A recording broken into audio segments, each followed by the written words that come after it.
En lo que se refiere a tarifas, no hay una diferencia entre los vecinos de San Martín de los Andes y los vecinos de Salta, por decir algo, ¿no?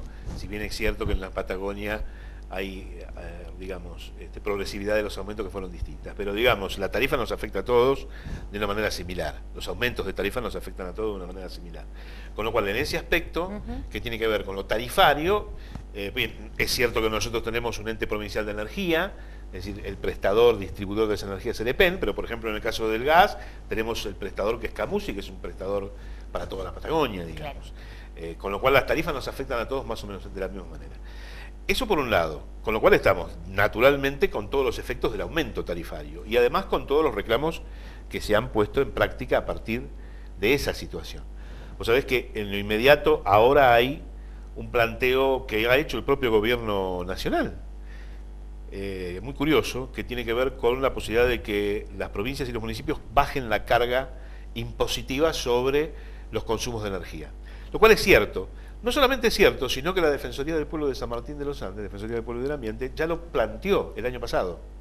Le planteó al EPEN el año pasado que difiriera las cargas impositivas provinciales y cobrara solamente, entre comillas, la energía pura, la energía pura, en este caso la electricidad, y que distribuyera el resto en los meses de menor consumo.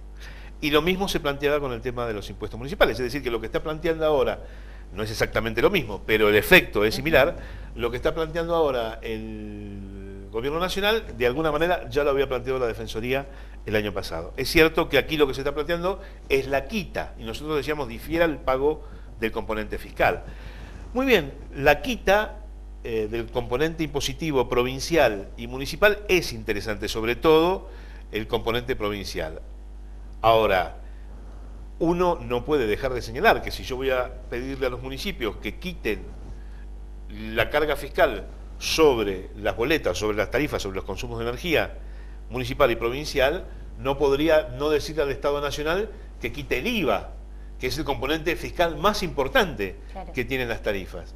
Con lo cual, la primera observación que hay que hacer, que lo que propone el señor presidente es muy interesante, de hecho, nosotros lo suscribiríamos, en la medida en que el propio Estado Nacional también haga ese sacrificio. ¿Y por qué digo esto? Porque hay que verlo ida y vuelta. ¿Por qué están aumentando las tarifas como están aumentando? Obviamente porque estaban atrasadas respecto de su valor real, pero también porque aumentar las tarifas implica bajar la carga de subsidios que se empleaba para los sectores justamente no solamente de menores recursos. En el gobierno anterior, yo no califico, simplemente describo, en el gobierno anterior todas las tarifas estaban subsidiadas. Con lo cual, si vos aumentás la tarifa y la llevás a un punto de equilibrio, digamos, o donde comiencen a dar utilidad, lo que estás haciendo es bajar la participación del Estado en lo que se refiere al subsidio. Entonces, el Estado baja la carga de subsidios, aumenta la tarifa, lo que le produce a las empresas una situación más desahogada, más próxima a la rentabilidad o a la utilidad, sino que ya están en esa condición, pero al mismo tiempo le pide el Estado Nacional que el sacrificio lo hagan las provincias y los municipios, cuando en realidad ya se está beneficiando el Estado Nacional por dos componentes, porque baja la carga de subsidios y porque aumenta la carga impositiva, porque si yo pago más de tarifa, como le aplico el porcentaje es... Claro, el porcentaje es uno mismo, 21%, yo voy a recaudar más desde el punto de vista del IVA. Entonces, no resulta razonable pedirle a las provincias y a los municipios que hagan el sacrificio y que no lo haga el gobierno nacional. Yo no sé... No hay una solidaridad, ¿no? Yo no sé si el resultado debería ser bajar el IVA totalmente, porque por allí también habría que ver la ecuación de financiamiento del propio Estado. Pero vos podrías, por ejemplo, plantear un IVA diferenciado sobre las tarifas de energía, cosa que sería posible conforme exista la voluntad política para hacerlo. Así que me parece que este tema está, digamos, mejor desde el punto de vista de lo que había hace 3 o 4 meses atrás, porque se están discutiendo temas que antes no se discutían, por ejemplo, la carga fiscal sobre las tarifas, pero estamos a mitad de camino, todavía falta, digamos, bastante. Una decisión política. Claro, y además que la asume el propio gobierno nacional, fundamentalmente. La Defensoría del Pueblo y del Ambiente de San Martín de los Andes propuso, hace algunos días atrás, un documento de trabajo que tiene que ver con el concepto de pobreza energética. Se hizo un plenario de defensores patagónicos que se hizo en San Martín de los Andes y se aprobó ese documento por unanimidad, que presentamos digamos, le enviamos una presentación al ministro Aranguren, estamos hablando de hace un par de semanas atrás, y hace una semana atrás también le pedimos una audiencia para sostener la continuidad de este planteo. ¿Qué es la pobreza energética? Por favor. La pobreza energética es un concepto que en realidad nace en los países desarrollados, ¿sí? Los que están haciendo punta en esto son básicamente Inglaterra, España y Alemania. Y tiene que ver no solamente con las condiciones de tarifa, aunque tiene que ver con las tarifas, sino tiene también que ver con el acceso a la energía y también, fundamentalmente, con el uso racional de la energía y la capacidad que tengan las viviendas de hacer un uso eficiente de la energía. Curiosamente, si bien nace en los países desarrollados, digamos, el hemisferio norte, para ser más genérico, digamos, tienen una concreta y clarísima aplicación en el hemisferio sur, en nuestros países. ¿Por qué? Porque existe en nuestros países una relación muy alta entre la tarifa de energía y los ingresos de las personas. ¿Qué dice la pobreza energética? Es un concepto que se basa en los ingresos familiares vinculados o derivados al consumo de energía. Básicamente a la energía para calefaccionarse. Con lo cual, claramente aplica en nuestra región patagónica, donde tenemos latitudes muy extremas en materia de frío, condiciones de lluvia, humedad, nieve, etcétera, etcétera. Entonces, ¿qué dice el concepto?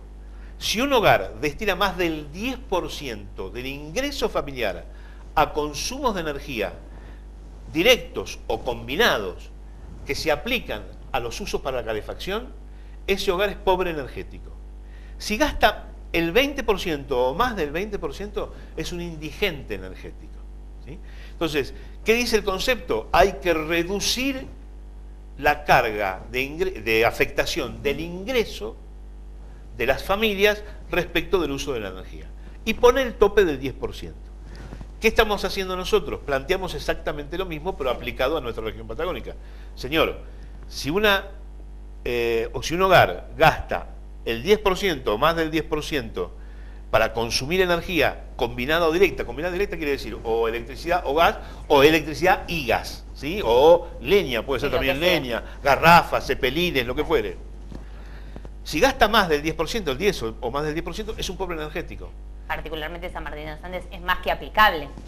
Por ejemplo, entonces, lo que dice es, direccione usted una política de manera tal de que ningún hogar gaste más del 10% del ingreso familiar declarado y probado en el consumo de energía. Pero aquí viene la otra parte de la ecuación, porque como yo te decía, está directamente vinculado a la eficiencia energética. Entonces, lo mismo que dice en Europa lo decimos en nuestro documento. Señor, provea usted los mecanismos para que los hogares tengan la posibilidad de adquirir, no solamente adquirir elementos inteligentes que favorezcan los consumos de energía o menores consumos de energía, cosa que está pidiendo el presidente, por otra parte, lo acaba de hacer en Vaca Muerta, sino además tenga usted en cuenta que el propio Estado durante los últimos 50 años ha generado una gran cantidad de viviendas sociales que, salvo honrosísimas excepciones, son muy pobres de materia de eficiencia energética. Entonces, es el propio Estado el que tiene una responsabilidad para cambiar estos criterios. Y un criterio no va sin el otro. Se necesita limitar la afectación del ingreso al consumo de energía, pero al mismo tiempo hacerlo de manera eficiente, porque además, si no fuese así, vos estarías, digamos, apañando algunas vivezas. Por ejemplo, vos tenés una gran vivienda, digamos, una vivienda muy importante, en el que viven 2 personas, con un buen ingreso, digamos.